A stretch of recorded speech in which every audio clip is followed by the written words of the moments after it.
why you want to join competition? What's your why? Yes, Amos. Because bodybuilding is becoming my identity. So when people think about my circle of friends, when they think about bodybuilding, they'll think of me. So it's like, it becomes a part of me. So it's no longer like, say, it's more than hobby now. But of course, it's less than a career because it's not sustainable. So where it comes down to, what if I've thought actually, what if I remove bodybuilding away from me? How will I be? What will I turn into? I don't have an answer for that. But of course, with bodybuilding, actually, I know that it really changed my character, my mindset, and of course, how I look at things a lot. So it's really changed my whole character, and in terms of the well-being also. So it's not just like, being on stage. Even off stage, it's also actually teach you to be a better. Bodybuilding is your Your identity. identity. Yeah. So I'm trying to understand and interpret what you try to describe. So that becomes your identity. A so part that of me, that becomes part of you. But was that planned or unplanned for? Unplanned for, actually. I was very surprised because I really have to give it to my coach Rosaini that really showed me a whole new point of view. So, where I thought diet can be very painful, but surprisingly, he teach me a lot about diet. And in fact, frankly speaking, I enjoy my diet food more than eating outside food. Because he really altered and gave me that flexibility, curb my sugar craving, because I love sugar. I can eat a lot of candies, but you're not alone in that, man. I think everyone. Yeah. So Elvis also described himself as a foodie. Yeah. So I mean, his meal plan has things that curb my sugar, like blueberries. I didn't know we can eat blueberries. I didn't know. So there's a lot of blueberries. There's something like cream of rice. I don't even know what's cream of rice. I only know rice. So cream of rice, and there's wow, it's very sweet. So when you put it in a microwave, it comes out, it become a cake. Wow, amazing. With a little bit of blueberries, frozen berries, or he makes make your own ice cream using Greek yogurt, with a little bit of almond butter. It's amazing. All these small little alterations, wow, you can have cheap food but healthily. So it's it really it's no longer a chore to me when it comes down to diet. But of course, it's only that where the expectation comes in, where everyone is watching you at the gym. When you are nobody, people they won't look at you. But once you start to change, your off season gets better. You get bigger, you get fuller. People are oh, this guy is he's watching. So this is where the expectation is making you stressed out. Where he said, don't get affected by the noise. So actually, my coach always tell me, you don't get affected by the noises. Just focus, go inside the gym, do what you do, and get out there. And he also told me that when you go for a show, you don't go there to win. You go there to undeniable. Because you go there to win, you only have a 50-50 chance, win or lose. When you go in undeniable, nothing can stop you. Wow, that's deep. Yeah, so actually and of course, my coach is not a very, he's quite brutal.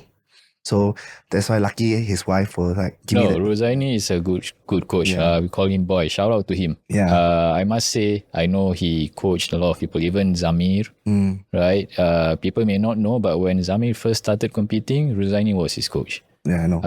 Who else? My good friend Amiruddin Ong, right? Used to be coached by Rosaini. So I think he's actually, just that he's very humble and he doesn't show his portfolio, but Correct. he's actually a very good coach, yes. But when he coaches, he can be very, very, how can I say, it really pushes you back up against the wall and you can really break down. But that's the value of a coach, right? Yeah, Sometimes correct. they tell you what you need to hear, but not what you don't you want sugarcoat things to for you, listen. And it's sometimes when you're a kid and you want to get praises from your dad, that's why I'm becoming, it's so hard to get praises from him. And when you get praises, it's like you're doing good work. It's wow, it means a lot to me. So it's every single day when I go into the gym, the whole entire journey is I'm really trying to, I get acknowledgement from him. And it's wow, it's really, really satisfying to get. And of course, he always get me in check.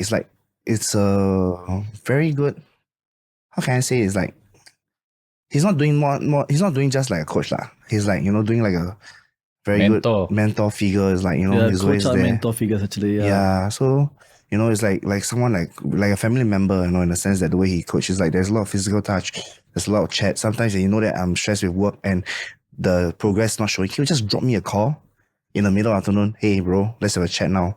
What's going on? So he'll sit down and talk to me and everything, even though he's like overseas now. Sometimes he still video call me, check on me when I was in Malaysia and Singapore, video call me on the backstage. How are you feeling? You know, is everything okay? He checks in. So it's like, even my mom don't check really that much. I But you think know, that's a description yeah, or the rough description of a good coach or a great coach. So I was very blessed because he didn't want to take in clients actually, and I keep bugging him. So you got it. yeah, and I got it. It was like, you know, the Charlie and Chocolate Factory. I found a golden ticket to actually be a part of his, you know. Yeah. So I was pretty blessed. So Great. Yeah, great story. I think thanks for sharing. Okay, back to Elvis. What about you? What's your big why? Okay, it used to be for personal aspirations, whereby I wanted to get a pro card, and I mean it still is, and to eventually okay, this is gonna be quite a bold statement, but I want to be Singapore's first Olympian. Nice. The first Singaporean to compete in the Mr. Olympia. In the Mr. Either Olympia, in Las Vegas or Orlando.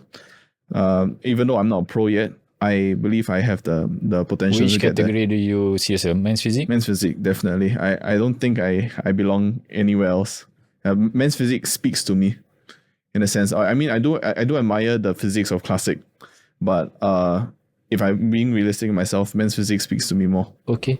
But beyond personal aspirations, I think my why has kind of shifted quite drastically, in a sense, because I am a coach myself as well, and when I deal with everyday people, you know, it's very easy to manipulate the training program and nutritional recommendations you give them, but a lot of things that aren't being considered are the psychology behind the program that you give them. Maybe you, as most coaches, I believe, don't really consider the backstory of every client that walks through the door, right? Perhaps they've had a negative relationship with food, or maybe food is their only source of comfort from the rest of the world, and yet you create this structure where you either follow this plan or you're not going to see results, and that's why coach and the coach-client relationship can kind of disintegrate over time. So competing is more than just for personal aspirations. It's to kind of demonstrate to my clients that I know what it's like. Mm-hmm. I know what it's like to be disciplined, to do the hard things when you really don't feel like it, and to say that, hey, despite the fact that we may have our own demons, like for me, I am still a foodie deep down, but despite all of that, you know, we can always find a way to work things around, and it makes me a more empathetic coach over the long term, so that I'm not too harsh on my clients when they don't follow up on the plan. Instead of wondering, oh, why is it that they don't have the discipline to follow, but rather I'm more curious now to figure out why. Why is it that, you know, what personal issues are they going through, or maybe some kind of unresolved issues from the past that may kind of manifest into the inability to follow a program. Yeah, so bodybuilding has done that for me, and kind of expanded beyond just personal aspirations. Amazing. Yeah. Amazing. So recently your sacrifices that you made, you never eat any seasoning food last year. Yes. So what are the challenges you face when you do that? Oh, man. I think the biggest challenge I can think of is really missing out on events. So I am going to share something that's a little bit personal here. Unfortunately, my brother, he was diagnosed with brain cancer last year. Oh, I'm so sorry. Sorry to hear. That was back in March, and unfortunately he passed on in October. My condolences. Yes. Man. Sorry to hear. And despite all of that, because I was so goal focused, I essentially missed out on a lot of family events. You did not let that affect you for your... Yes. Yeah, okay. So things like my any kind of opportunity to kind of have family gatherings, like maybe it's my mom or dad's birthday, perhaps we will go out for a meal together. I'll just be sitting there. I'll just be sitting there, not having a meal. And yes, sure, physically I was present there, but because I wasn't eating and I was kind of like watching them eat, and it affected my mood a little bit. So I wasn't fully present. But whereas if I had taken a slower approach and be like, okay, it's fine for a nice family event like this, it's okay to go off plan every now and then. I could have been more present with the family, and that was that's essentially one of the biggest challenge and pretty much the reason why I've shifted my entire perspective on bodybuilding being a marathon or any kind of chasing after a goal. Any kind of goal should be a marathon instead of a sprint. And we should never forget to be present. Be present during the moment. Be present. And especially when to all the athletes who are thinking of competing, you're not doing this for a trophy. You're not doing this for any kind of monetary reward, right? The reward is in the process itself, right?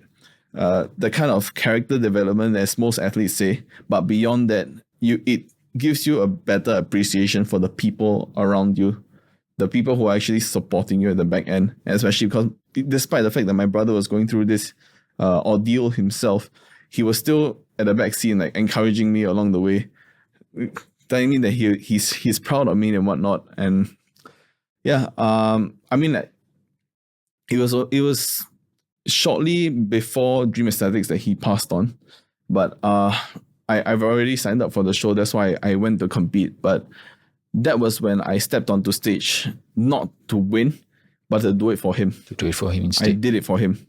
So that's why when you saw me pose on stage, I was going out there with confidence. Not because I was inherently confident. I've always been an introvert. But it's because I had a bigger purpose beyond myself. A bigger why. Yes. So then again, it comes back to the question of what is your why? It's a very profound question that cannot be answered by a few simple words. It has to extend beyond yourself. Yeah. Thanks for sharing. That's a very beautiful story. I wanted to try and resonate to what you just shared. And I believe my condolences and I'm very sorry to hear that. But I believe when things happen and you kind of stayed on course, right?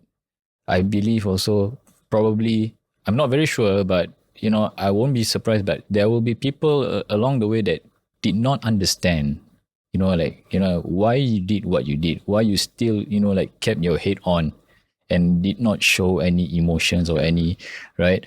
But what I want to clear the air is just because you made those sacrifices and all the sacrifices that you made for all the special occasions and also all these crucial moments with your late brother, right? It doesn't mean that you don't love them.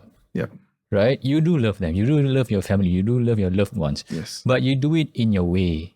And you because you have that focus, right? You do not want to let the emotions negatively impact things on both ways, on both ends. For the loved ones and also for your cause. Right? So you stayed, and I think how I see the difference in talking to Elvis last year versus now I'm talking to you is actually the maturity, right? You got matured from last year, and you went through difficult times also, but I think you were more strong. Yeah. You approached it in a more, you're stronger, and you actually approach it more maturely. Yeah. Yeah, and that doesn't mean that you did not remember. You did not remember that, or you forgot, your loved ones as you were doing it. Just that because you had this focus and you try to balance everything yourself internally as well, right? Yeah. Yes, and I think it is what it is. Eventually, when people misunderstand, I think when things are better, the air is clearer. When the rain is gone, people will understand a lot better. Yeah. Yes, yeah. Yeah, I'll give you I don't share a lot of my own story, but okay, I'll just tell you. When I was competing, there was this period of time, my relationship with my family, or especially my parents, right, were not great. To the point that I left the house. And I was sleeping on the streets. And sleeping on the streets just to compete. just to compete. So no shelter, no shelter. But because like of how you kind of like molded your head, or you have this tunnel vision, right? You stayed on your course, right? Could have been better? Yes. I think like did it suck? Yes. But you kind of like not let all that affect you. You just approach it a lot stronger. Yeah. Yeah. And of course, like a lot of damages are done, sacrifices had to be made, and then now that things are different, I would say my priorities have changed. Yeah. Right? Competing or bodybuilding is no longer like the very like the most profound thing. You need to change your priorities. I've got kids now, 4 kids, family man, right? Do I see myself like being selfish, like just want to pursue bodybuilding? No. I gotta be, thinking properly also, right? So that's where I think like people who are not close to you, or people who don't understand you deep enough, they don't see all these little things. Yeah. Which is why also like I really appreciate, talking to you guys, like you young guys. I saw a lot of like myself in you guys. I can resonate, like all your hardships and all your, what I can say is like, this is your life, right? You are going through it, just go through it. There's no right, there's no wrong, right? There's no need to, like question why things are, it is what it is. I think just do it. Eventually, everything will be fine. Yeah, absolutely. Yeah. So Amos, so what are the challenges you face? So sacrifices that you made, and what are challenges you face on your prep? I think so. For the challenges part, it's more of having my meals, because normally, when you are doing an 8 to 5, it's very hard to finish up your 6 meals, and rest is very, very limited when you come down to your sleep, because sometimes my meals can drag up to 1 to 2 a.m. So I'm taking like 6 meals a day. So usually I tend to, when I need to eat during the around like 2 to 3 p.m., I usually need to hide somewhere in the office to eat. Yeah, because, having your meals and everything is very important. This is how you grow. You need to have food to grow. And this is how you navigate, through things, right? Yes, yeah. Balancing things, basically. So I think so is really the meals part, and of course to ensuring that, especially when you're low on food, you tend to fall asleep a lot at work. And that's where the work, and your colleagues, your boss will see, hey, how come, you've been falling asleep at work? So sometimes this is where the work, it's the challenge, the meals, and of course your health lah. And you're saying you will eat until 1 a.m., 2 a.m., your last meal, is it? Yeah. Well, I think for normal people out there, they would say like, this is like not normal, or this is how crazy. are you making your life so miserable? But actually for us, I think like that's what we all do, no? Right? It's nothing new. Right? Yeah. Everyone in the scene actually does the same. We have to finish it no matter what. Yeah. We have to solo it down. Yeah. Which is why, again, I did mention it's not about making bodybuilding the center of your life. Yes. It's including bodybuilding into a life. That's what your coach said, right? How do you integrate bodybuilding into your normal life? Yes, that's right. When last time when I was eating my diet food, now I don't really eat my diet food. I eat normal food. So when I'm back then dieting, I just want to share with you all. My wife keep asking me, hey, you want to eat something nice? I'll just tell her, come on, man, don't come and ask me all this. This is all bad words to me, okay? Don't ask me. And then I'll just feel like she's irritating me, this like disturbing me, man. But after some time over there, I stopped now competing for many years now. I only know that this person cares for me. This person feels sad that when I'm going through all this process. But in my eyes, there's a tunnel over there. I'm going to win. That's why I'm doing all this. But her eyes, why are you doing all this? Yeah. This is how you're supposed to be, is it? This is not a human life, actually. But for us, hey, come on, man, I'm not normal human. But the thing is, after you guys achieve whatever you want to achieve, when you go back to the world, that actually what is really is, actually, you all will think back, actually. You know what I'm saying? People who are asking you all now, that actually these are the real people who loves you a lot. Yeah. So what I want to highlight over here is competition is good, but not everything. But don't lose all these gems, right? Yeah. Don't lose all this precious stuff, like while you are pursuing for competition. So Elvis, Yes. you know, when you face that kind of challenge, you know, with families going through all this, I believe you'll be emotional. Yep. You know, you'll be very stressed. How do you actually take care of your mental health and the stress moment of your tough situation? Okay, so Because I understand going for prep, it is very emotional, you know, this kind of stuff. You have a loss in your family. That's a very big thing. It's our own blood and flesh. You play with this person when you're young. Yep. And something happened, like, you will be very emotional. And also very stressed and, you know, very disturbing for emotion. How do you actually handle this? Sorry, how close are you with your brother? Like age gap? 2 years. 2 years, Yeah, so he was- very close then. yeah. Yes, very close. He's 97, I'm 99. Yeah. So he was we basically grew up side by side. Yeah. Went to the same primary school and whatnot. Yeah. We were close. But to answer Anand's question, and this is not something I'm proud of. In fact, it's something I sorely regret. How did I manage my mental health? I didn't. I did not. I pushed away the people that did not serve the purpose I had in my mind. Because all I cared about was my goals in bodybuilding. To the point where I lost sight of why am I even competing in the first place.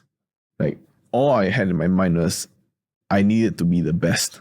Okay, then why did I need to be the best? If you ask me back then, I have no idea. I just need to do it, right? But of course, if you ask me now, why do I need to be the best? Is to leverage my business and whatnot, right? Forming of self-identity and everything. But back then, I was so tunnel vision, as you said, yes. to the point where it's like, yes, things were emotional, and instead of dealing with those emotions, I kind of shut them out. Any kind of emotion that did not serve the purpose I had in mind was out.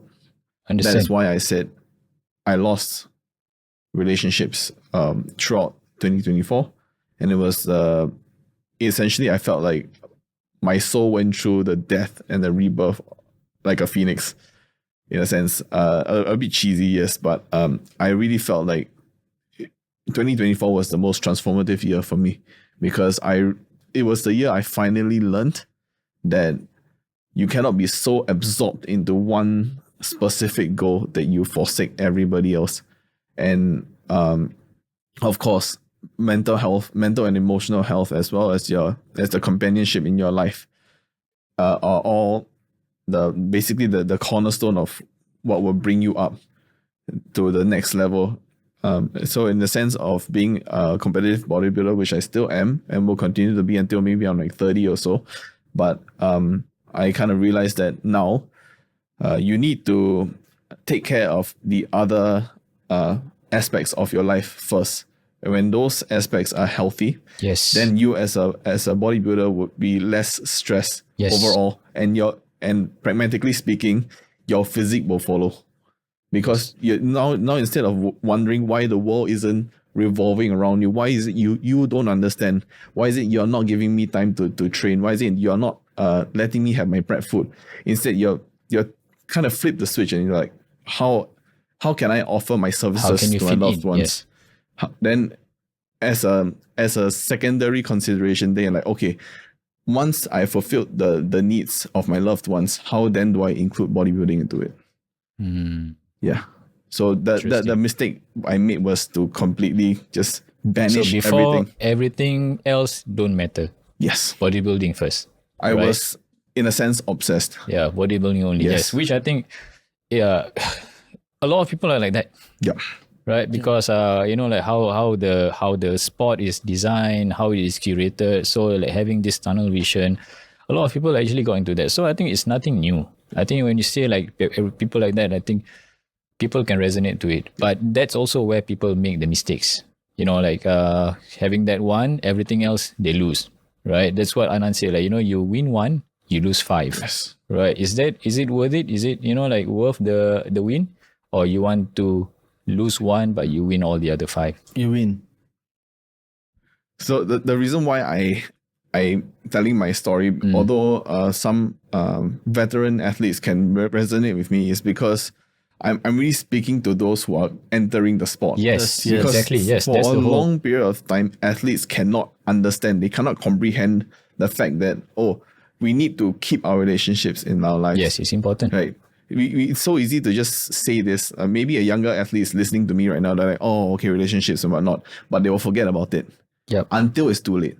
Yes. Until they lose the loved close ones, emotional connection with their parents. Until they lose their loved one in terms of romantic relationships. That's when they realize it's not worth it. Okay, Amos. So, what are the challenges you face when you actually going for your competitions? For challenges wise is definitely trying to ensure that my work is not affected, and of course the meals is finish up on time, because normally with the work and everything, right, like I do 8 to 5 job, so usually my meals in between like 2 3 a.m. I need to like hide somewhere in the office to finish up my meals, and sometimes my meals can drag up to like 1 2 a.m. So balancing bodybuilding with your normal life, right? And also, I think like that's also the form of dedication that you put. Sometimes you just have to hide just to eat, Yeah. and then like stay up late just to eat. Yeah, that's the form of dedication. At the same time, trying to balance. It's not easy, man. All right. So, Elvis, so what will you give an advice to our upcoming generations of athletes? Okay, if I had to give one advice, it'll be to take your time with it. Especially don't rush into competing, and don't try to rush to have the best physique possible. What is the healthy months or years to Time frame. prepare a time frame to compete? Okay, there is no fixed time frame, but I'd say if I had to give a number, at least 2 years, because you do need time to understand your body. Number one, like what works and what doesn't. Number two, you need to understand the training fundamentals.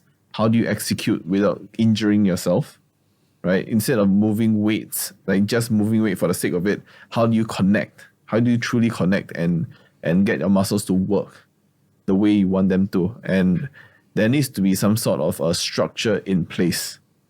And then considering the fact that muscle takes quite a long time to develop. So all these considered, I'd say maybe a minimum of 2 years doing things consistently before you even think about stepping on stage. Perfect. Yeah. What about Amos? What one advice would you want to give to the upcoming generation athletes? I think so. Most important is that you have to find a proper coach, and even having a coach, you have to know that whatever the coach advice, if you feel that it's unsafe or you feel that it's out of the norm, it's best to actually go and ask him or do your own research. Because even though I understand that we are paying for a coach and we should follow the process, but of course, as you know that when you sit down to have a chat with your coach, you tell them your goals, and of course you did not set a time frame like we should mentioned by Elvis.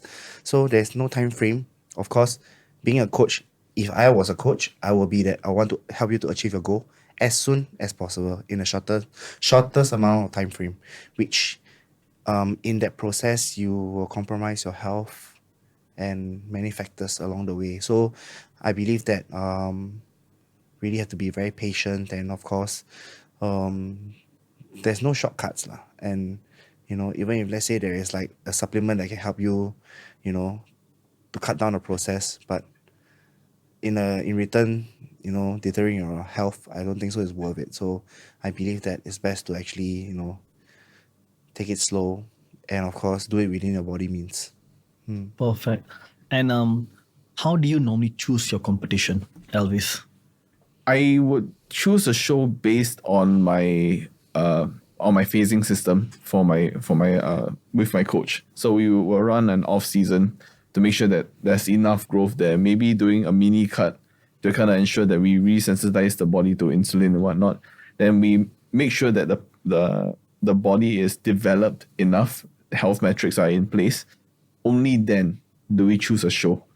So I know I understand some athletes they choose a show based on like the chances of winning the show. Yes. But I think while that's still acceptable in the sense that if you have professional aspirations, sure, you need to be strategic about which show you choose. But if you're thinking about the longevity of the sport, if you want to do well, actually do well in your show, fix the shows around your phasing system rather than the other way around. So don't choose a show and then therefore we plan our bulk and our cut to Towards that show, yeah. to Okay. that. Yeah, that's right. So Amos, so how do you normally choose a competition to which event to join? For me, actually, I will choose a show that, for me, maybe for my kind of caliber now, I will choose a local show first at the current moment, because I have went to overseas shows that I kind of have a very big reality check that I still have a lot room of growing and to be better, to stand outside. So for me, usually I'll pick shows in local first, but of course, I will say that you don't rush for a show, because back then my mentality was, okay, let's go for a show 8 weeks out, 9 weeks out, but my condition and my body is not ready for that. So after learning lessons, usually I'll give myself I'll find shows maybe 16 weeks or more, and then I'll start prepping. So at least if let's say, any hiccups, I will just pull out from the show. But I will not sign up first, but I'll just, set this show first, but I'll see how my body reacts. Because there's quite a few times where during a prep, there's many hiccups. Like the one that I joined in 2024, Dream Aesthetic. So there's quite a hiccup to my physique. So that's why I didn't turn out very well. So this is a lesson learned, so that this is where if my body's not ready, even if I sign up, I will just not go. Yeah, because I don't want to put my health at risk. So Elvis, you join multiple events. Yep. So what kind of prizes do you think makes competition worthwhile? It will help for Dream Aesthetic to actually to be more even better for the upcoming event with your input. I think, okay, first I need to acknowledge the fact that partnerships with supplement companies and also the monetary reward and especially the trophies were beautiful, by the way. I still have it in my room. It's it sits there it basks in its own glory. So thank you for that. You really put a lot of thought into it. But I think to make it more impactful for the athletes moving forward, I feel like perhaps the champions can have some sort of an opportunity to actually leverage their newfound title to collaborate with companies, or maybe even to help them get their name out even further. So what challenges I face over here is Yeah.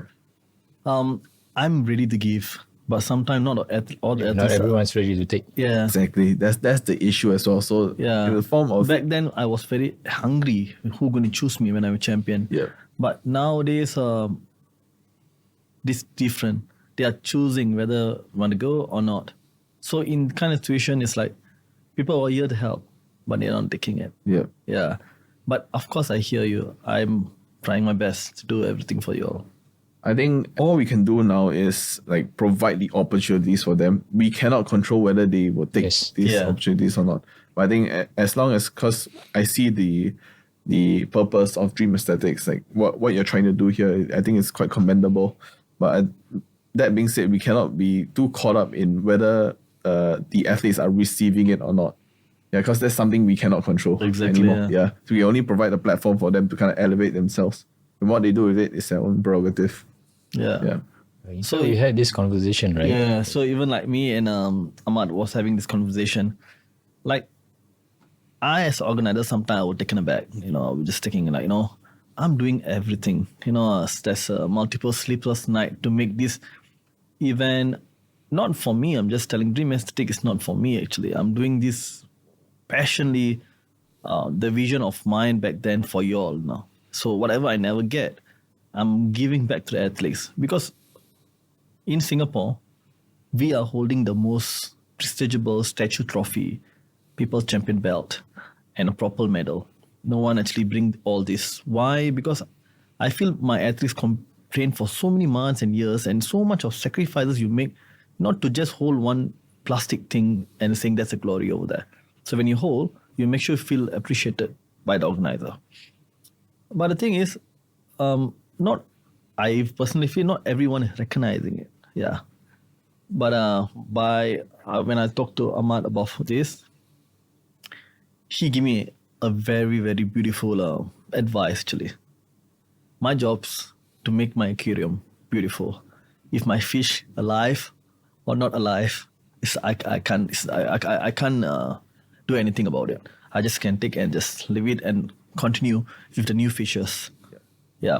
So Dream Aesthetic will never fail to do what we need to do. I will do my best with my team for solid competitions lah. So what about you, Amos? The question is, what kind of prizes you think to make competition more worthwhile if you want to join for Dream Aesthetic? To be honest with you, I really feel that Dream Aesthetic is really doing a very good job compared to all the other federations in Singapore. First of all, we haven't seen any monetary involved in another federation. Second, I have never seen like there's swords, as the overall winners. The trophy is like a body of like sculpture body kind. Then the medal for the 4th and 5th place is like those those IBB shows. Usually the medal is like that big. Even your Olympian show is that big. But I was a bit disappointed because the one that I joined was pretty small. So I was pretty upset.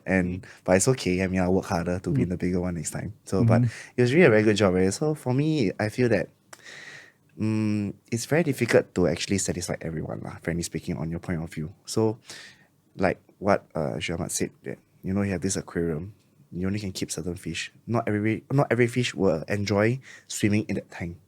But of course, you just have to do what you're gonna do. And if you can't feed everyone, so if you really cannot, then you just do what you can do for the remainder of the fishes, which I think so. I really fully support Dream Aesthetic. That's why Thank you so much, Amos. I'm also part of the member in Dream Aesthetic, just to say. So I'm also very proud of being in the family. So that's why I'll be willing to actually help this organization grow to become a better, in a sense that if we can move on to globe, sure, why not? And that's the plan over here. Yeah. If everything goes well, maybe on the 16th of August, DAC KL will happen.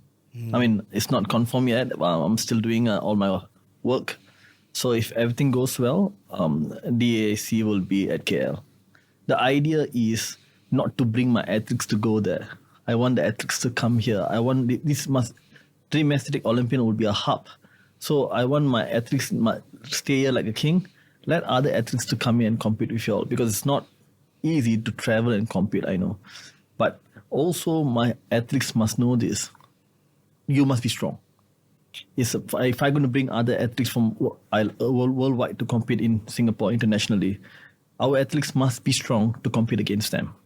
If our athletes is not strong, and then we will lose. Yeah. In other words, the standards needs to even higher. Bring it up. go higher, yes. All right, so let's move to the rapid fire round. So we have amazing chat over here. We chatted so much. Okay, so I'm going to ask Elvis. Yep. It's a rapid fire round, so just one word answer. Yep. All right, so what's your favorite exercise? Machine press, Machine press. chest press, Perfect. Cheat meal of your choice? curry rice, Japanese? Indian. Okay. Oh, man, yeah. All right, morning or night workout? Preferably in the night. Night. Yeah. One word to describe yourself. Empathetic. Empathy. All right. Beautiful. Okay. Amos, for yourself. Favorite exercise? Leg press. Cheat meal of your choice? Instant noodles. Curry? Huh? Curry? Indomie. Indomie, Okay. Night or morning or night workout? Night. All night birds, huh? Night Okay. birds. All right. What about favorite bodybuilding icon? Jay Cutler. And one word to describe of yourself? Playful. Playful. What about you? What's your favorite bodybuilding icon? quite a typical answer about Chris Bumstead. Shibam. She bumps. Beautiful. Okay. One last question. Share a funny, memorable moment or story about your prep, because all we talk about a lot of emotional and stuff, right? Let's end up with some a bit more fun. Lighthearted, yeah. Yeah. So one funny, memorable moment that you have in your prep. There was one time, okay, it's not say funny per se, but like looking back at it, I'm a bit like surprised that I had the confidence to do this. But back in the day when I was on prep, because you don't really have the bandwidth for anything else but to focus on prep. So there was this particular guy that in the gym that I work out at, he's a bit aesthetic in the sense where he would interact with everyone, even though it's not warranted for him to do so. Yeah, and on normal occasions, I'd be quite friendly, quite courteous with him, but he caught me on a bad day. Yeah, I walked into the gym. He wanted to say hi to me. I looked at him and I was like, no. He was like, okay. Then I just went to do my thing. Is he like an extrovert guy kind of thing? He's not extroverted. I think he's just like, he just wants to be friends very with everybody. sociable, yes, Yeah. yes, okay. But it's not in the right context per se, because like everyone's trying to do their thing. But then he's just like, he would just come in at the most inappropriate time to kind of talk. Like there's no EQ there per se. Yeah, so I wasn't having any of it when I was on prep. That's why I went up to his face and I was like, no. Okay. That's funny. Yeah, I think now looking back, you can actually laugh about it. Yeah, Right? it Yes. is quite All the time funny. he'd be Yeah. like, don't talk to me. What about you, Amos? One funny, memorable moment for you. I think so. It was during the spray tan moment, Okay. because to be honest, the spray tan place, right, the common toilet is like it's the same place. So the girls are like on the night area and the guy at the night area. So usually once you spray tan, once you're dry, usually you go to the washroom, send your check-in photo to your coach, right? So actually once I done done my check-in, from far I was like seeing this person running towards me topless, and I thought it was another guy, but as I get closer it was another girl. So she was like, not wearing anything, she running across me. I was like, it's my first conversation, I didn't know what to do. So she stopped halfway, she dropped everything and she covered herself. It was like, I immediately just looked down on the floor and just I was like, oops, sorry. Then she just running past me. So yeah, it was very funny, because actually when I was before I go for my tanning, Haslan actually told me, say, be prepared to see a lot of wonderful things when you went for your tan. So I didn't get what he mean, because I'm pretty new. So that's why I realized, oh, okay, now I know what he mean, that you'll see a lot of wonderful things. Wonderful things. Yeah. Okay. Yeah, so I was like, oh, sorry. That's really wonderful. Yeah. Okay, so we already have a lot of we share fast behind the scene and a lot of emotional talk over here, and I personally believe all the viewers have a great inspirational story from you guys and educate what bodybuilding is, and then I wish our next generation Iron community learn and educate and move forward from here. And then to all my viewers, actually thanks for watching the video. Thanks for the time. We got more episode will come for upcoming. Thank you so much for watching the video, and subscribe to this channel, Dream Aesthetic Event channel. So we have a lot of great news, great update about bodybuilding scene in Singapore. So stay tuned, and Ahmad, you have anything to add on before I finish out this? No, all good. All Yeah, good. this is our episode 5, right? Episode 5, yes. Yeah, so looking forward to see you in episode 6, and thanks Mr. Yeah, Elvis. thanks to Elvis and and Amos, Amos. and we all see you all on the next episode 6.